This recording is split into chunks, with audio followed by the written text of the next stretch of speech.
किसी को नहीं मालूम अभी तक कि उस एफआईआर में क्या है, कौन सी धाराएं, कौन सी नहीं है। जब ये लड़कियां मेडल जीत के आती हैं तो हम सब ट्वीट करते हैं, सब कहते हैं कि हमारा गर्व है। सारे जितने भी नेता हैं हम इंक्लूडेड इसमें, हम सब कहते हैं कि ये सबसे बड़ी बात है, देश के लिए अच्छा है, ये है, इन्होंने देश का गर्व सम्मान रखा है। और आज जब सड़क पे बैठी हुई हैं, जब कह रही है कि हमारी बात सुन लीजिए, हमारे साथ गलत हुआ है, तो कोई सुनने को तैयार नहीं।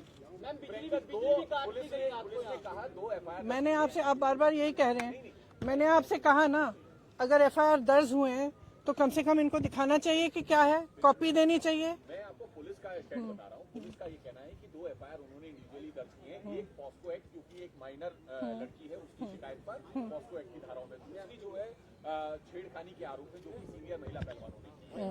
और अब इन्वेस्टिगेशन को लेकर जो होना चाहिए, उसको लेकर आपका क्या स्टैंड है? दूसरा ये अरेस्टिंग की जो बात, देखिए सीधी सी बात है, इतने जो सीरियस एलिगेशंस हैं इस शख्स के बारे में, तो पहले रिजाइन तो करें, उनको पद से तो हटाएं। जब तक पद पे हैं तब तक प्रेशर डालते रहेंगे, तब तक करियर बर्बाद करते रहेंगे लोग। इन्वेस्टिगेशन चल रहा है, इसका मतलब क्या है?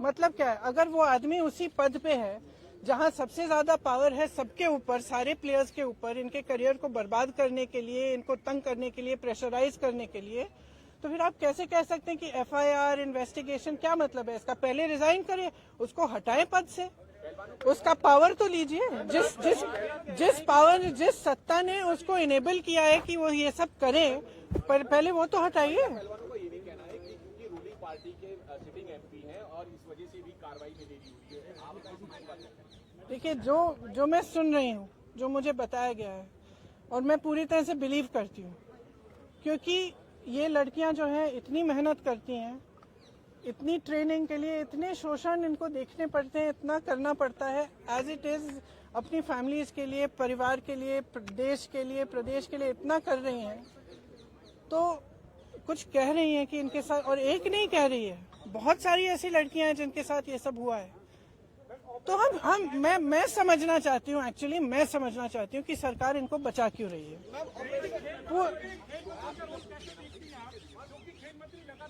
बातचीत कर रहे थे, एफआईआर कभी भी हो सकती है, हमने कई राउंड की बातचीत करी।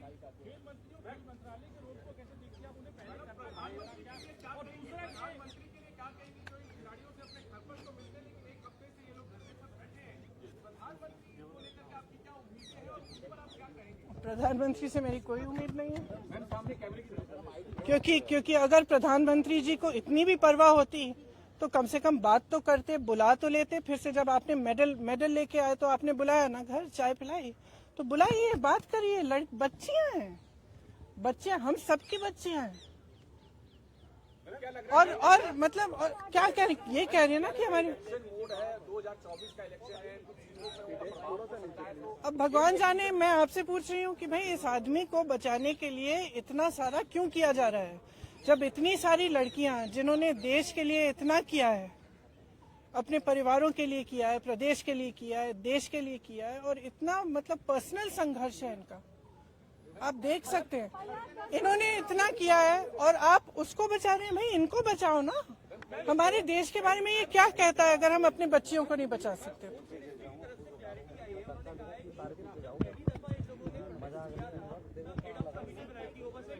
देखिए, आप भी जानते हैं, हम भी जानते हैं कि कमेटियां क्या होती हैं। बात टालने का काम होता है कमेटियां।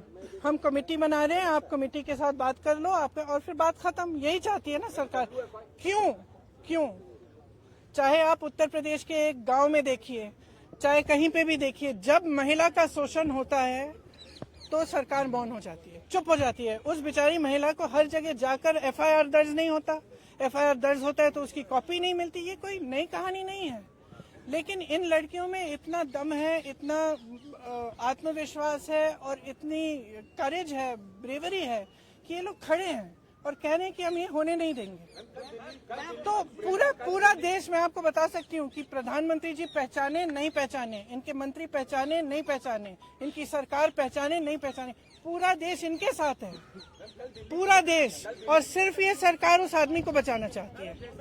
सबसे पहले उस आदमी को उस पद से हटाइए, सबसे पहले। कोर्ट ने कहा कि इस मामले में कई लूपहोल हैं और ये तो सब देखिए, जैसे ही महिला खड़ी होती है सारे लूपहोल निकल जाते हैं, तमाम ऐसी अफवाहें फैलाई जाती हैं, उस महिला को भी के बारे में भी उल्टी सीधी चीजें कही जाती है, हमेशा आपने देखा है।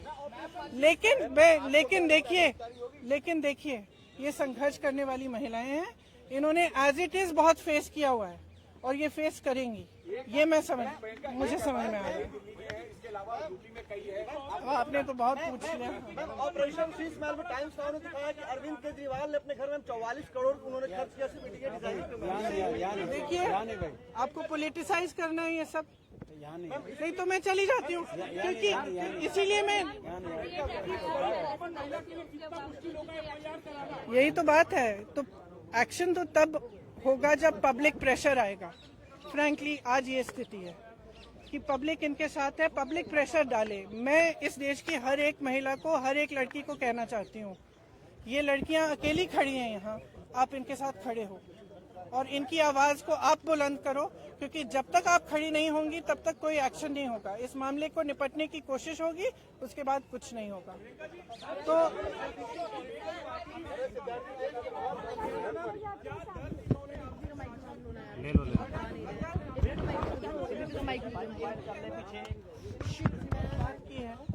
इसलिए हम अलग बैठे थे, तो मैं यहाँ क्यों बताऊँ वो बातें, वो इनकी निजी बातें हैं। लेकिन मैं इतना बताना चाहती हूँ कि मुझे इन पर बहुत गर्व है कि ये आज इस चीज को लेकर खड़े हुए हैं और इसमें एक्चुअली कोई पॉलिटिकल बात नहीं है।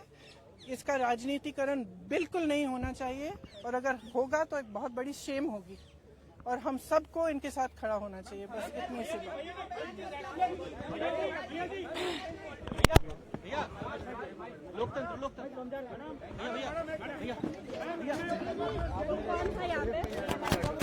मारना इसको पकड़ के उसके साथ मैडम, बिल्कुल मारना।